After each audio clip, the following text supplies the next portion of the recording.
তো আমাগো নবী এমনই একটা নবী যেই নবীর কোনো তুলনা নাই। তো নবীজির আগমন যেদিন নবীজি দুনিয়াতে আসলেন, আসার পরে আবুল আহাবের এক দাসী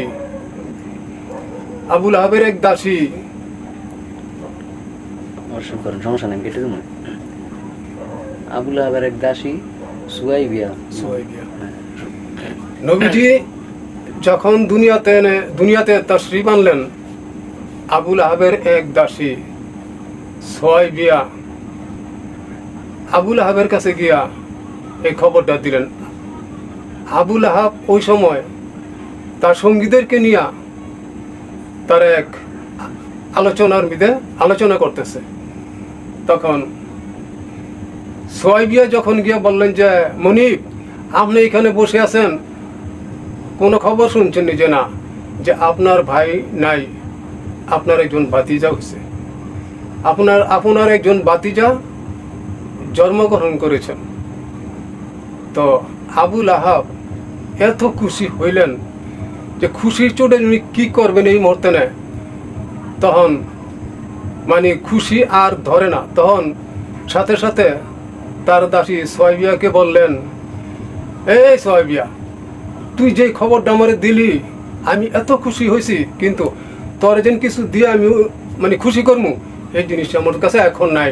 তো যা, সাদা আঙ্গুল খাড়া করে বলছিল যে যা, এই মুহূর্তে আমি তোরে আজাদ করে দিলাম, মুক্তি দিয়ে দিলাম। তখন এই যে সুয়াইবারে মুক্তি দিয়া, যে তখন আমার উস্তাদ বললেন যে যখন আবুল আহাব মারা গেল, তখন আবুল আহাবের কবরে ভীষণ আযাব চলতেছে। কেন, উনি তো একজন কাট্টা কাফের, ভীষণ আযাব চলতেছে। কিন্তু প্রত্যেক সোমবারে তার আযাব কিছু লাঘব করে কমায় দেওয়া হয়। আর আবুল আহাব যে শাহাদাত আঙ্গুল খাড়া কইরা তার দাসী সুয়াইবিয়ারে আজাদ করে দিয়েছিলেন, এই শাহাদাত আঙ্গুলের মিদে একটা মধুর নহর ঝর্ণা জারি হয়, একটা মধুর নহর জারি হয়।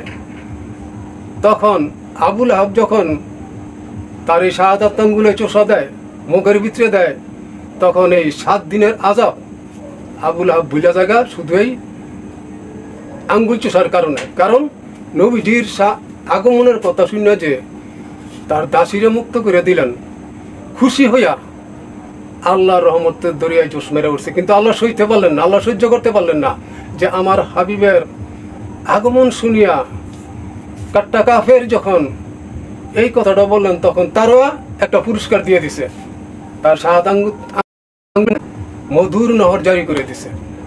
কিন্তু কাট্টা কাফের যখন এরকম পুরস্কার পাইতে পারে, আর নবীজির আগমনে আমরা খুশি হইয়া, আমরা নবীজির উম্মত হইয়া আমরা খুশির সাথে জুলুস করিলে, স্লোগান দিলে আমরা কে কিছুই পাইতে পারি না।